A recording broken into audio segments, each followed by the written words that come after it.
Fellow Akwa Ibomites, let us march to greatness.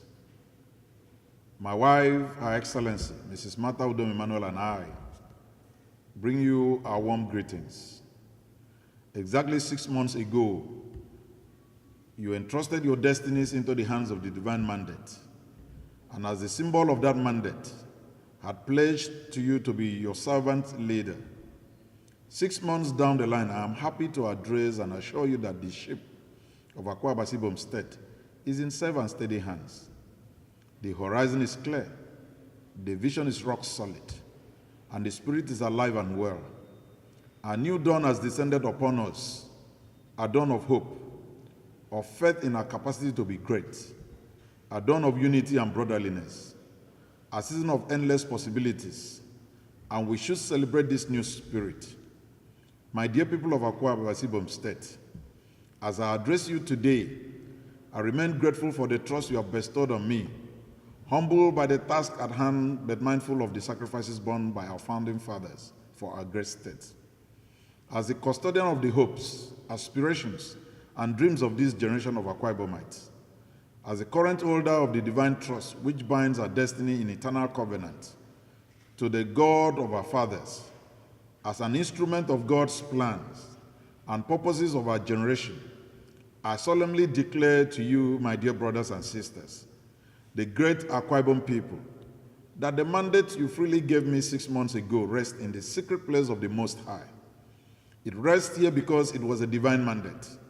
This solemn declaration comes because I had pledged to brief you periodically on that sacred mandate, knowing full well that power belongs to you, our great people of Akwa Ibom State.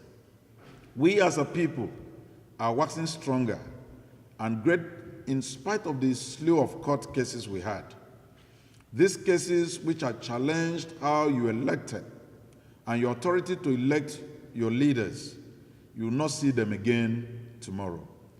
We are not fazed or deterred in our drive to work for you. Our dear people, when God ordained David king of Israel, the house of Saul rose against him. The good book says that David's house grew stronger, while the house of Saul grew weaker. This has played out in our time as God has increased the strength of his people, while those who sought to truncate God's mandate have grown weaker. Let me restate before God and the blessed people of this state that I came with a clean heart to serve God and my state with every ounce of energy in me. Be rest assured that by God's grace, what you freely gave, I will protect with the God-inspired zeal. That was why when the election tribunal gave a judgment, which tended to exclude many Akwa Ibom people from the divinely inspired revolution, which ushered in this administration, we appealed. We know that in any fair contest between light and darkness, light will always win. And in any contest in our state, divine mandate will always triumph. Akwa Ibom people will always win and put those who collaborate with outsiders, who covet our resources, to shame. Akwa Ibomites know which side the bread is buttered. We are not afraid of any rerun because our people are solidly behind us. But it must be said that we do not hold anything against those who went to court. It is within their rights to do so. As a matter of fact, we are both chasing dreams. The difference is that they are chasing their own selfish dreams, while we are chasing the dreams of Akwa Ibom people and our posterity. Do not believe the satanic propaganda that arose who wish to mortgage our commonwealth have been spreading in their local tabloids. I'm firmly in charge of this state as your governor, and by the special grace of God, will remain your governor for the next 4 years and beyond. Don't forget, this is a divine mandate, and God's own invisible hand is in control. When the judicial process is over and our victory again reaffirmed, we expect our brothers and sisters to bury the hatchet and come and join us to build a greater Akwa Ibom state. We must know that we do not have to see eye to eye in order to work hand in hand. We are brothers, and blood should be thicker than politics. Relationship built over decades should not be sacrificed over the fleeting impulse of partisan politics. Political foes of yesterday may become political allies of tomorrow.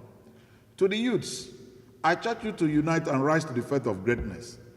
Think of Uforekong He solved a 30-year-old mathematical puzzle and wrote his name in fame.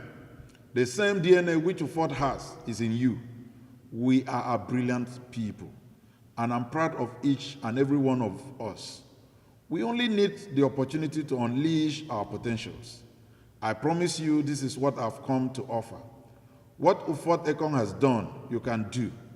Rise to the faith of greatness. Dakada.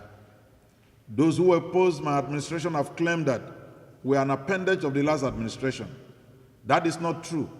We are an improvement on the last administration. The last administration took us out of Egypt to the Jordan River. This administration is taking us across the Jordan River into the Promised Land. There's no perfect administration. But to be fair to the last administration, it initiated programs which increase our self-esteem as a people and earn us respect. We have leveraged on this, and we have taken our people to new heights of superior performance. This administration is here to lift us up above these people who once underestimated us.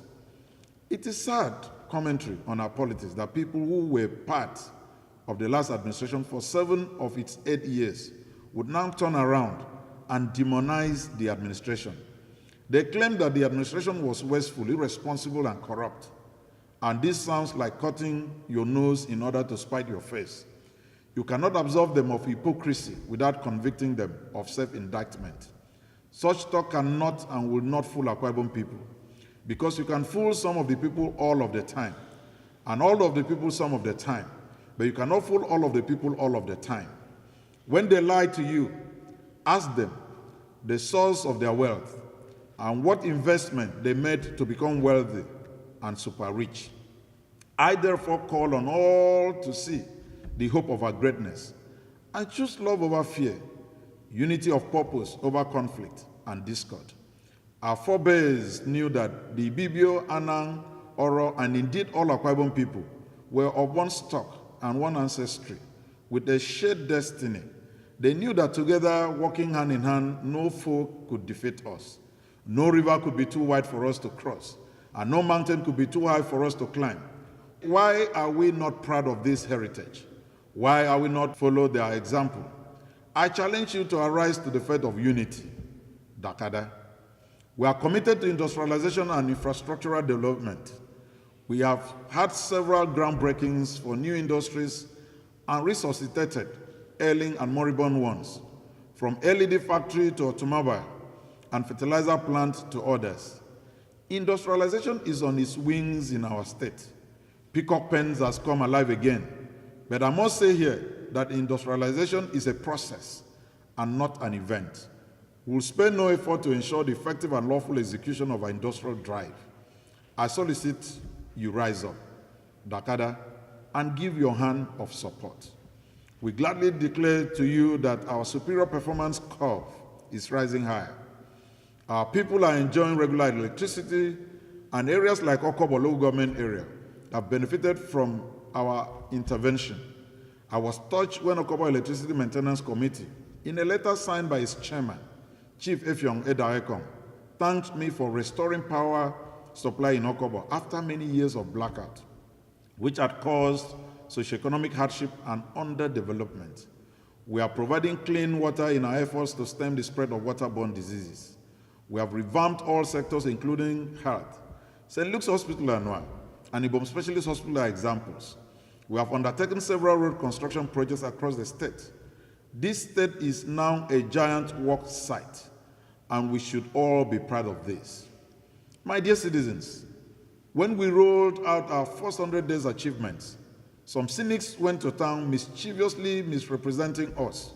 From the outset, we inaugurated technical committees to help drive our developmental efforts. I'm happy to report that they have lived up to their billings. They have attracted high investments to our state. They have helped us evolve a second planting season.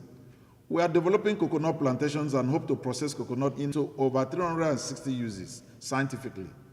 The actual commencement of the Ibom Deep Sea Port is gathering momentum. On the road construction, the 3.5-kilometer Udom Road with a 15-meter span bridge in Ibom local government area is on course. The contractors are making good progress, with site clearance and excavation works at 75%. while piling and construction of bridges are ongoing. Major progress has also been made with the emergency works on roads in Oron. The contractor is set to deliver the project within the specified time frame. The same can be said of the ongoing construction of Ntoidino, Ekwere Azur Road with 2 bridges measuring about 45 meters in Oborokara. Contractors handling the construction of 3.5-kilometer Udom Road with 15-meter span bridge in Ibom local government area are fully on site, and work is in advanced stages of completion. The dualization of Eket Etinan Road with 3 bridges is ongoing, while the construction of bridges on the road have commenced in earnest. Eket Ibom Road dualization spanning 19.5 kilometers with 4 bridges is at 53% state of completion, and the work is progressing. We're embarking on the construction to remodeling of selected roads in Eket, which would include strategic roundabouts and junctions in Eket metropolis.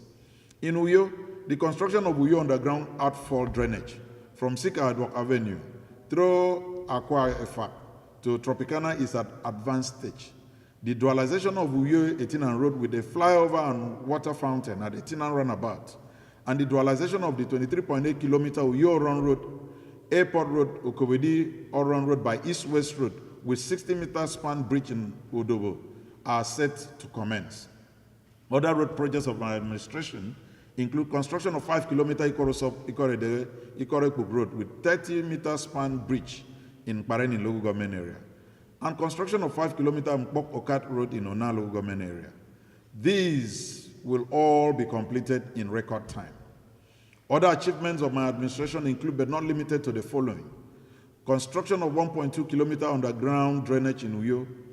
Over 50 foreign investors have indicated interest in coming to set up shops in Akwa Ibom State. Emergency intervention in gully erosion at Enenatai along Kalabaitu Road. Emergency intervention on gully erosion at Independence Hall area in Abak. Payment of 10 years arrears of pensions and gratuities to primary school teachers and local government employees. Resumption of work at Ikot Ekara, Ikot Ibritam Road. Electric meter manufacturing plant underway in Ona. Clay processing plant underway in Ona also. Establishment of sports academies in the 10 federal constituencies. 1,000 youths for Oracle certification program. Power sector training for youths.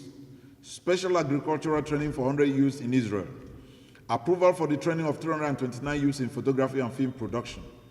We also want here to mention specifically that we're almost completing the second runway project in Ibom International Airport that will anchor cargo services and thereby earn some revenue for our state. Therefore, as we move forward, let mischief, hatred, and divisive tendencies be replaced by unity, love, and good neighborliness. We owe this to our children, not to build a society where mutual suspicion are worn like badges of honor, but to build a state where oneness of spirit binds us in a symphony of love and oneness of spirit. Let us all be conscious that posterity will judge us on what we did for Akwa Ibom and not what Akwa Ibom did for us. Let us choose the right side of history.